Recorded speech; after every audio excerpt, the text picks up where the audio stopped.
मध्य प्रदेश में 5वीं global investor summit शुरू होने वाली है और उससे पहले इस खास मौके पर बातचीत करने के लिए हमारे साथ एक बहुत ही खास मेहमान है।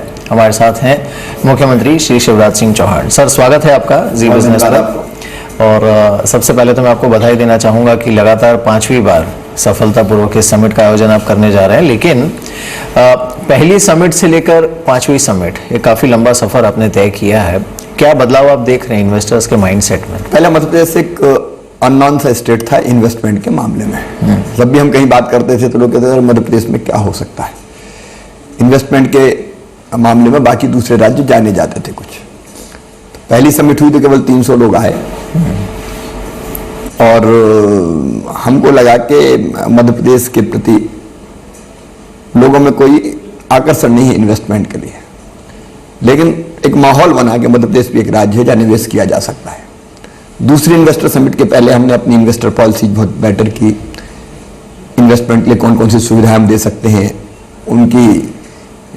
उनकी हमने व्यवस्था की और मध्य प्रदेश में जो संभावना है उनका प्रोजेक्शन करने का हमने प्रयास किया।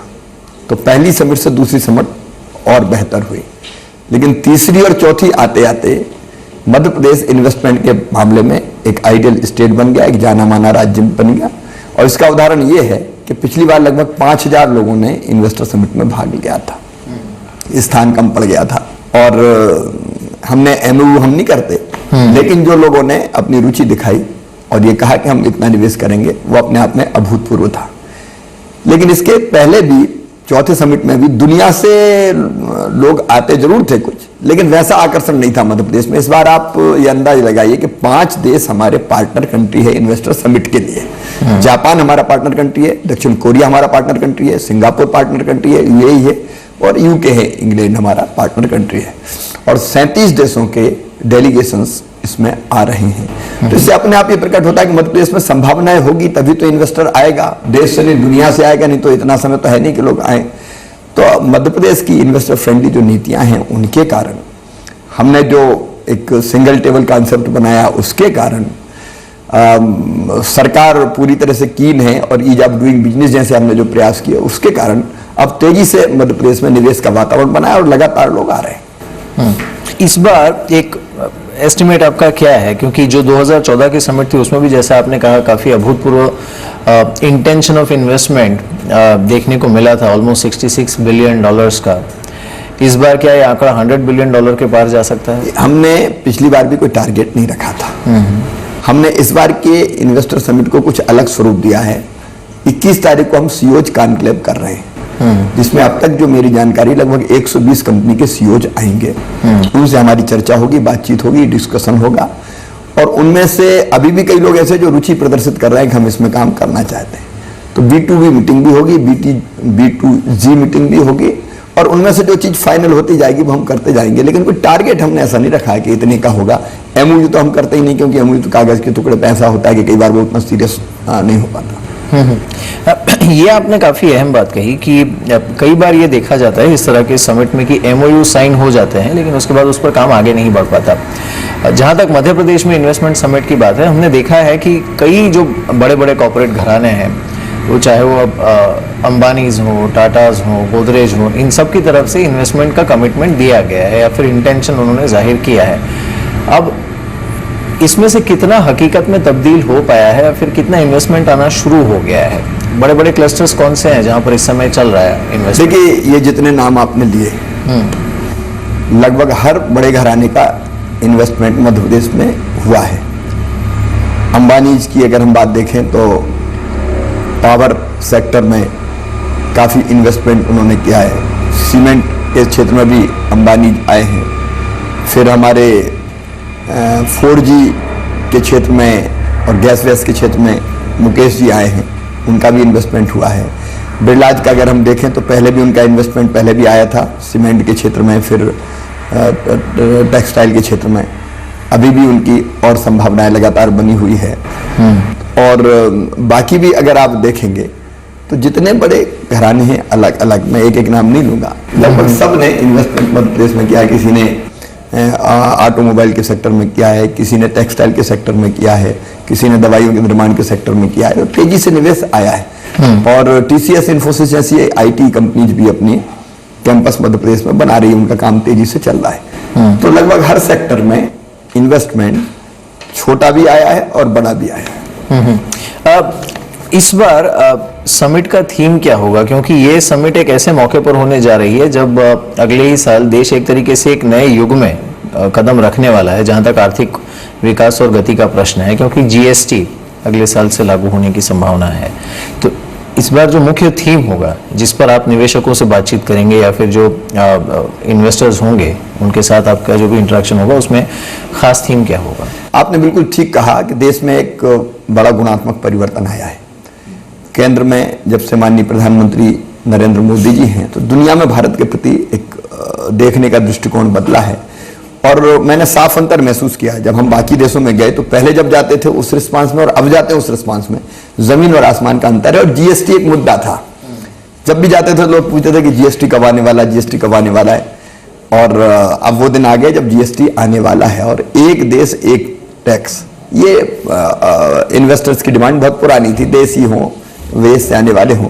ये पूरी होने के बाद मुझे लगता है इन्वेस्टमेंट में बूम आएगा पूरी तरह से, क्योंकि जो ईज ऑफ डूइंग बिजनेस की हम बात करते हैं उसमें से ये अलग अलग टैक्स, अलग राज्य के अलग अलग टैक्स, वो एक बड़ी बाधा थी।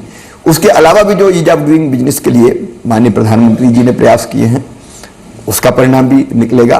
तो हमारी जो थीम की आप बात कर रहे हैं, जैसे अभी इसके पहले हमने कभी सीओज कॉन्क्लेव नहीं किया, सीधे समिट होता था, उसमें स्पीचेज होती थी, चली जाती थी। इसमें हम लोग उनके साथ बातचीत करने वाले, तो एक कॉन्क्लेव 120 लोगों का अलग ही हो रहा है, उसमें कई उपयोगी चीज उसमें से निकलेगी।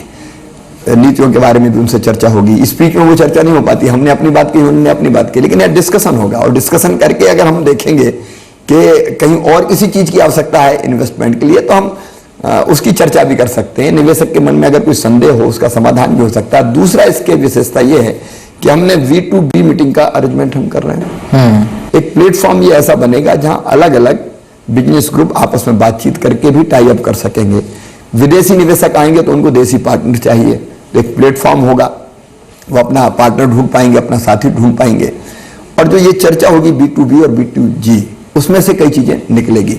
फिर पार्टनर कंट्री पहली बार बने हैं, इसलिए उनके डेलीगेशंस आ रहे हैं, और वो डेलीगेशंस भी कई तरह की फैसला करके आ रहे हैं, सोच के आ रहे हैं। तो जब वो डेलीगेशंस आएंगे तो उनमें से भी परिणाम मूलक चीजें निकलेगी। तो कई मायनों में ये इन्वेस्टर समिट अलग होगी। बिल्कुल।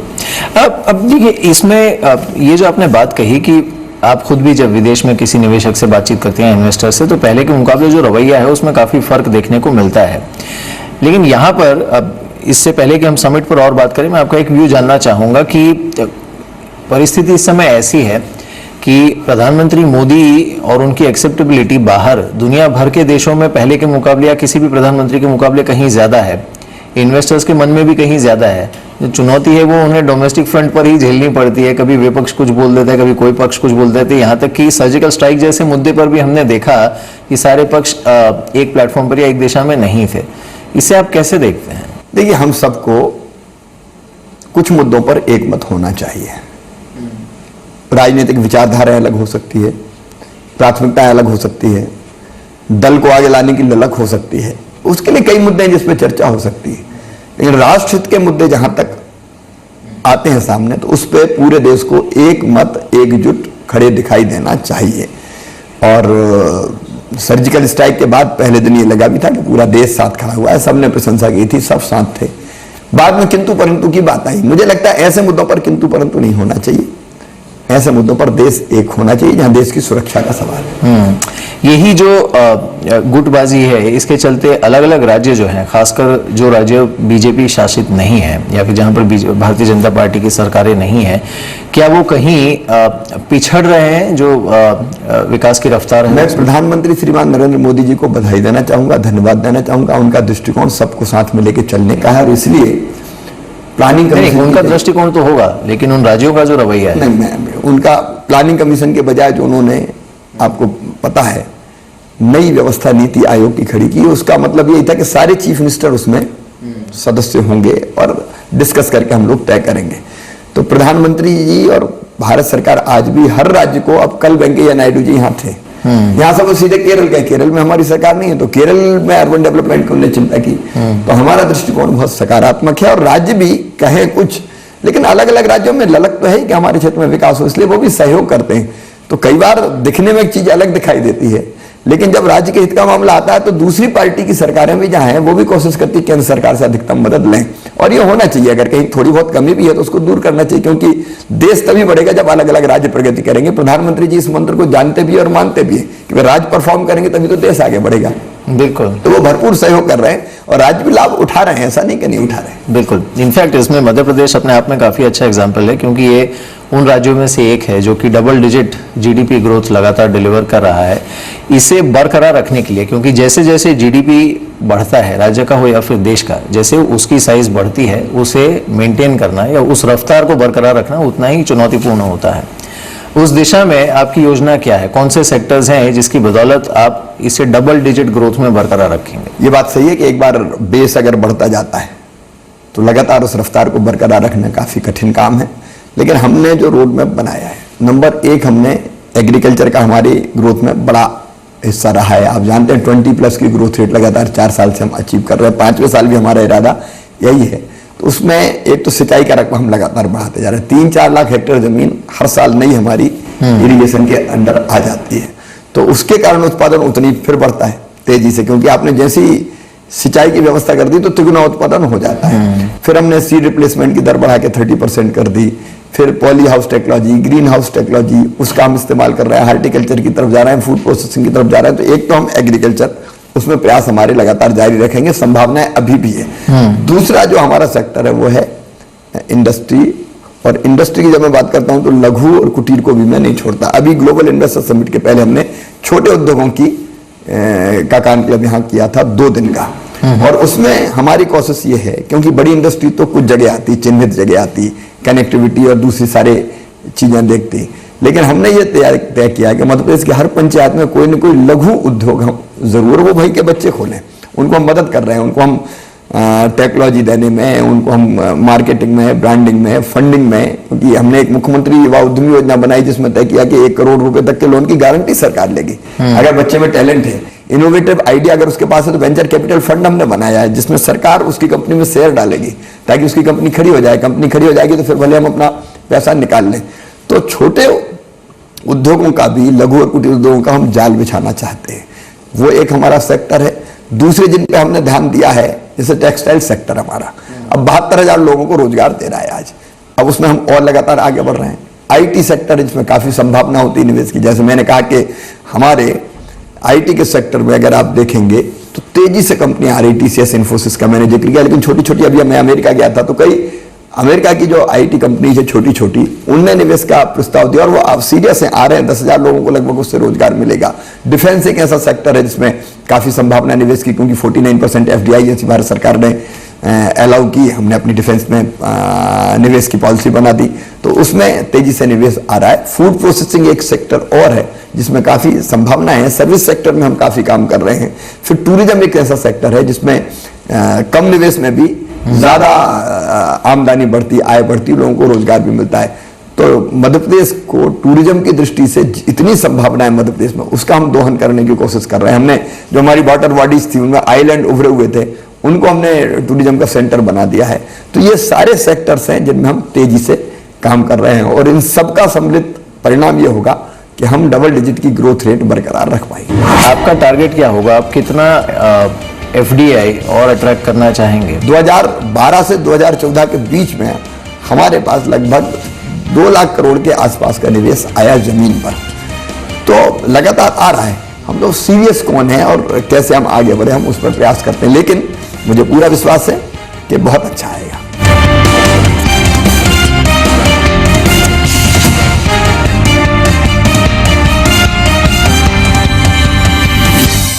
The strengths and industrial prowess of Madhya Pradesh. Multiple investment and growth opportunities across various sectors await you with first of its kind single table system for clearing investment proposals. Madhya Pradesh is amongst the top 5 Indian states in ease of doing business. Consistent double-digit growth, stable government with visionary leadership, investment-friendly policies and unmatched location advantage make Madhya Pradesh a land of opportunity. Welcome to the Global Investor Summit 22nd and 23rd October 2016. To participate, register.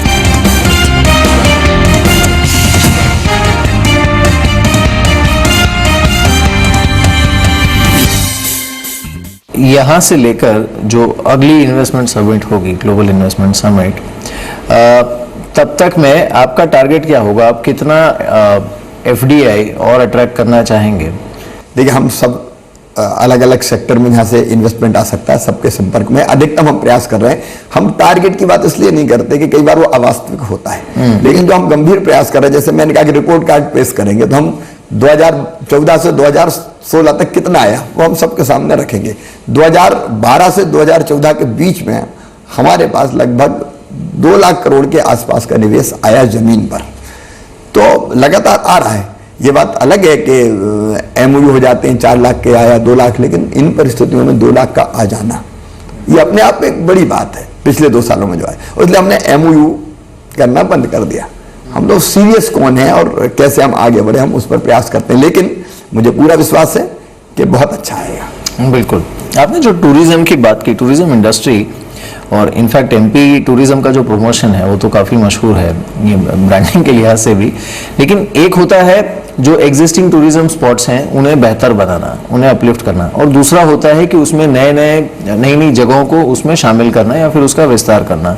इन दोनों पर आपका view इस समय क्या है? आप कितने नए स्पॉट्स इस तरह के डेवलप करना चाहते हैं, अच्छे टूरिस्ट स्पॉट्स जहां पर विदेशी टूरिस्ट को भी आकर्षित किया जा सके? मध्य प्रदेश में एक तो वाइल्ड लाइफ टूरिज्म है जहाँ पर्याप्त संख्या में आज भी विदेशी आते हैं। 3 हमारे वर्ल्ड हेरिटेज हैं, सांची, भीमबेटका, खजुराहो, लेकिन वहाँ दिक्कत केवल ये है कि वो एक दिन आए, 2 घंटे में देखा, 3 घंटे में फिर कुछ उनके पास नहीं होता। तो हम आसपास ऐसी चीजें डेवलप करना चाहते हैं कि उनको वो और उनका समझ आए। जैसे अब हमने बांधवगढ़ की तरफ अगर आप जाएं तो हमने रीवा में व्हाइट टाइगर सफारी बना दी। अब व्हाइट टाइगर पूरी दुनिया में अगर कहीं से गया था तो रीवा में मोहन एक टाइगर था, उसी की संतानें पूरी दुनिया में फैली।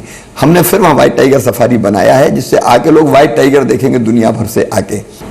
एक आखिरी सवाल आपसे मैं पूछना चाहूंगा कि इस तरह के जो प्रोजेक्ट्स होते हैं उसमें कुछ उसकी बुनियादी चुनौतियां भी होती हैं, चाहे वो लैंड एक्विजिशन हो, पावर की आपूर्ति हो, इंफ्रास्ट्रक्चर प्रोवाइड करना हो, रोड्स वगैरह। और इसमें अक्सर देखा जाता है कि कोई भी स्टेट चाहे कितना भी करे, लेकिन फिर भी अगर एक इंडस्ट्री या इन्वेस्टर के लिहाज से देखा जाए तो कहीं ना कहीं उनको लगता है कि और किया जा सकता था। दूसरा, कई लोगों की ये भी शिकायत होती है कि जो लैंड एक्विजिशन है, कई बार वो लैंड ग्रैबिंग कॉर्पोरेट्स की तरफ से, सरकार की तरफ से नहीं, कॉर्पोरेट्स की तरफ से लैंड ग्रैबिंग में तब्दील हो जाता है, यानी काम शुरू नहीं होता लेकिन जो लैंड एलोकेशन है वो पहले ले लिया जाता है। इसे आप कैसे एड्रेस करेंगे? देखिए, एक तो लैंड एक्विजिशन की हमारे यहाँ समस्या इसलिए नहीं है कि पर्याप्त लैंड बैंक हमारे पास आज भी मौजूद है। हमने अपनी सरकारी जमीन का एक लैंड बैंक बनाया है और उसमें हम कई तो हमारे पास डेवलप लैंड्स के टुकड़े हैं, इंडस्ट्रियल एरिया को हमने डेवलप किया है, और वो ऐसी स्थिति में ऑनलाइन भी आपको लैंड अलॉटमेंट हो सकता है। तो एक अधिग्रहण का चक्कर हमारे यहाँ नहीं है। पर्याप्त जमीन की उपलब्धता हमारे पास है, 24/7 पावर हमारे पास है, बिजली की कोई कमी नहीं है, पानी की उपलब्धता हमारे यहाँ है, उसमें कोई दिक्कत नहीं है। फिर हमने इन्वेस्टर फ्रेंडली नीतियां बनाई है, तो पॉलिसीज को हमने ऐसा किया कि प्रतिस्पर्धा में इन्वेस्टर दूसरे देश या राज्य की तुलना में टिक सके। फिर यहाँ औद्योगिक शांति है, मैंडेज लॉस यहाँ नहीं है। फिर एक सिंगल टेबल हमने बनाई है जिसमें हमने तय किया कि इन्वेस्टर को कोई तकलीफ आए तो मैं, industry minister, concern ministers, officers, chief secretary सब एक टेबल पे साथ बैठते हैं और फैसले सारे कर देते हैं। जो हो सकता है वो हम बता देते हैं कि भाई ये आपको हम दे सकते हैं। ईज ऑफ डूइंग बिजनेस के क्षेत्र में भी हमने काफी काम किया है। तो हमने जो कोशिश की है उसके कारण आज इन्वेस्टर जो यहाँ आता है वो अपने आप को प्रसन्न महसूस करता है, उसको नहीं लगता कि मैं कहीं आके परेशान हो रहा हूँ, और कोई दिक्कत आती है उसको समाधान हम तुरंत करने की कोशिश करते हैं। एमपी ट्रैफिक हमारी सिंगल विंडो है, एक जगह उसको जाना है, बाकी जगह उसको दौड़ना नहीं। एमपी ट्रैफिक बाकी जगह से काम करवा के देगा। इसके बाद भी नीतिगत कोई मामला ऐसा आता है कि उसको कोई और कस्टमाइज पैकेज चाहिए, बाकी कोई पैकेज चाहिए, तो फिर हम लोग बैठते हैं और जो कर सकते हैं, जो किया जा सकता है, वो हम जरूर करते हैं। बिल्कुल। चलिए, उम्मीद यही करते हैं कि जो 5वीं ग्लोबल इन्वेस्टर समिट है वो पहले के मुकाबले अभूतपूर्व साबित हो और कहीं ज्यादा निवेश आपको मध्य प्रदेश में लाने में इससे सफलता मिले। बहुत बहुत शुक्रिया हमारे साथ इस बातचीत में। नहीं, आपको बहुत धन्यवाद, क्योंकि जी की शुभकामनाएं बहुत काम आएंगी, ये मेरा विश्वास है, और सकारात्मक माहौल भी इससे बनेगा। बहुत बहुत धन्यवाद। Thank you sir, thank you so much.